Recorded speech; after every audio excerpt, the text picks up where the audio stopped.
നമ്മളിവിടെ ഉണ്ടാക്കിയിരിക്കുന്ന ഒരു ഈസി ലഞ്ച് ബോക്സ് റെസിപ്പിയാണ്. അതായത് നമ്മുടെ മുളപ്പിച്ച പയറില്ലേ, ആ പയർ വെച്ചിട്ട് നല്ല അടിപൊളി ഒരു റൈസ് റെസിപ്പിയാണ് ഇന്ന് ഉണ്ടാക്കിയിരിക്കുന്നത്. നല്ല അടിപൊളി ടേസ്റ്റുമാണ്, നല്ല ഹെൽത്തിയുമാണ് ഈ ഒരു റൈസ്.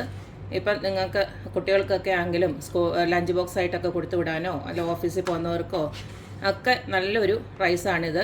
കാരണം എന്ന് വെച്ച് കഴിഞ്ഞാൽ അതിൻ്റെ ഒരു പ്രത്യേകത വേറെ ഒരു കൂട്ടാനും ഇതിന് ആവശ്യമില്ല. അപ്പോൾ നമുക്ക് ഈ ഒരു അടിപൊളിയായിട്ടുള്ള ഈ ഒരു റൈസ് എങ്ങനെ ഉണ്ടാക്കുന്നതെന്ന് നോക്കിയിട്ട് വരാം.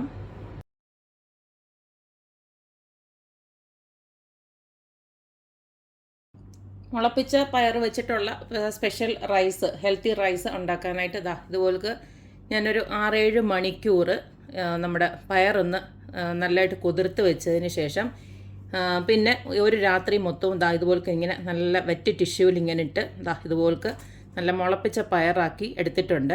ഇങ്ങനെ മുളപ്പിച്ച പയറാക്കി എടുക്കുന്നുണ്ടേ ഭയങ്കരമായിട്ട് ഹെൽത്തിയാണ്. അതുകൊണ്ടാണ് ഇങ്ങനെ ആക്കി എടുത്ത് വെച്ചിരിക്കുന്നത്. അരക്കപ്പോളം പയറേ ഉണ്ടായിരുന്നുള്ളൂ, അപ്പോൾ ഞാനിത് അങ്ങനെ ആക്കി വെച്ചിട്ടുണ്ട്. പിന്നെ നമുക്ക് വേണ്ടുന്ന സാധനങ്ങളെന്ന് പറഞ്ഞു കഴിഞ്ഞാൽ ഇതുപോലൊരു ഉള്ളി, ഒരു സവാള ഇതുപോലെ അരിഞ്ഞ് വെച്ചിട്ടുണ്ട്.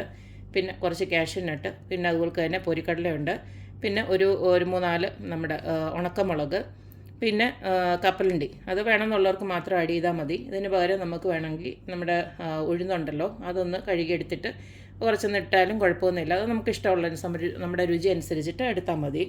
പിന്നെ ഞാൻ ഒരു 2 പച്ചമുളകും അതുപോലെ തന്നെ ഒരു ചെറിയ കഷ്ണം ഇഞ്ചി, പിന്നെ 3-4 അല്ലി വെളുത്തുള്ളി ഇതുപോലെ എടുത്ത് വെച്ചിട്ടുണ്ട്. പിന്നെ കുറച്ച് മല്ലിയിലും വേണം, പിന്നെ കുറച്ച് പുതിനയിലയും. ഇതുപോലെ കുറച്ച് പുതിനയിലയും. ഈ ഒരു പുതിനയിലയും ഈ പച്ചമുളകും ഇഞ്ചിയും പിന്നെ നമുക്ക് ഈ വെളുത്തുള്ളിയോടെ ഒന്ന് ചതച്ചെടുക്കാനുണ്ട്. ഇതിപ്പോൾ ഇത്രയും ഞാൻ ഒന്ന് ചതച്ചെടുത്തിട്ട് വരട്ടെ. പിന്നെ നമുക്കിതിലേക്ക് വേണ്ടത് ഒരു നാരങ്ങയുടെ ജ്യൂസ് അതുപോലെ പിഴിഞ്ഞ് വെച്ചിട്ടുണ്ട്. പിന്നെ നമുക്ക് വേണ്ടത് ചോറാണ്. നമുക്ക് ഒന്നെങ്കിൽ ബസ്മതി റൈസ് എടുക്കാം, അല്ലെങ്കിൽ നമ്മുടെ നോർമൽ ചോറാണെങ്കിലും മതി. അതേതാണെങ്കിലും വേവിച്ച് വെച്ചിരിക്കുന്ന ചോറൂടെ വേണം. അതെടുക്കുന്ന സമയത്ത് കാണിച്ചു തരാം. ഇപ്പം നമ്മുടെ സ്പെഷ്യൽ റൈസ് ഉണ്ടാക്കാനെടുത്ത് ഇതുപോലൊരു പാൻ അടുപ്പിലോട്ട് വെച്ച് കൊടുത്തിട്ടുണ്ട്. ഇതിലേക്ക് കുറച്ച് നെയ്യാണ് ആഡ് ചെയ്ത് കൊടുക്കുന്നത്. ഇഷ്ടമുള്ള എണ്ണയിൽ ഇത് ഉണ്ടാക്കുന്നതാണ്. നമ്മളിതിലേക്ക് ആദ്യം തന്നെ നമ്മുടെ ഈ നട്ട്സ് എല്ലാം ഒന്ന് ഇട്ട് കൊടുക്കുകയാണ്.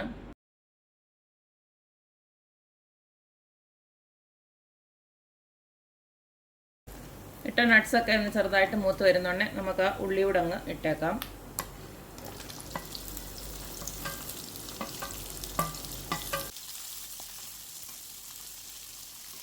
ഇതിലേക്ക് നമ്മുടെ ചതച്ച് വെച്ചിരിക്കുന്ന ഇഞ്ചി, പച്ചമുളക്, വെളുത്തുള്ളി അതുപോലെ തന്നെ പുതിന ഇതെല്ലാം കൂടെ അങ്ങോട്ട് ഇടുകയാണ്.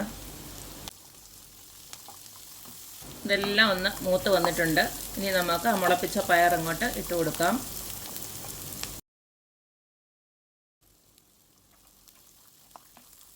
ഇതിലേക്ക് നമുക്ക് ആവശ്യത്തിനുള്ള ഉപ്പ് ശകലം ഒന്ന് ഇട്ട് കൊടുക്കാം. 1/2 ടീസ്പൂണോളം ഉപ്പിട്ട് കൊടുക്കാം. അതുപോലെ തന്നെ കുറച്ച് മഞ്ഞൾപ്പൊടി. ഇതിലേക്ക് പൊടിയോളം ഒന്ന് വെള്ളം തളിച്ചിട്ട് നമുക്കിതൊന്ന് അടച്ചു വെക്കാം.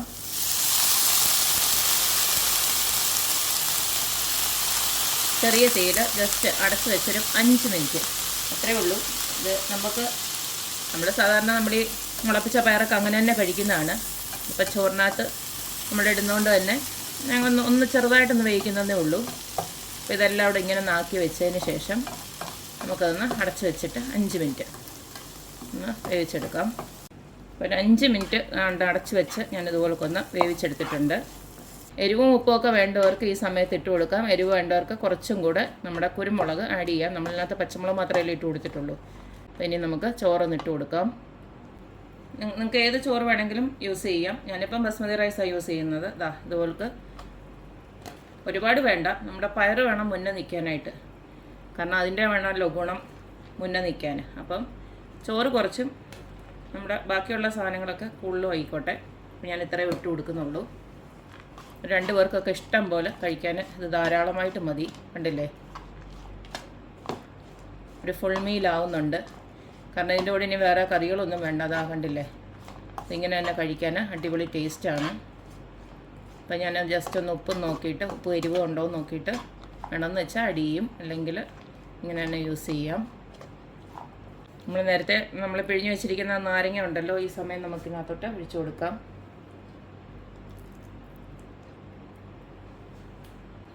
അതുപോലെ തന്നെ നമ്മൾ നേരത്തെ അരിഞ്ഞു വെച്ചിരിക്കുന്ന കുറച്ച് മല്ലിയിലയോടെ ഇതിനകത്ത് ആഡ് ചെയ്ത് കൊടുക്കാം.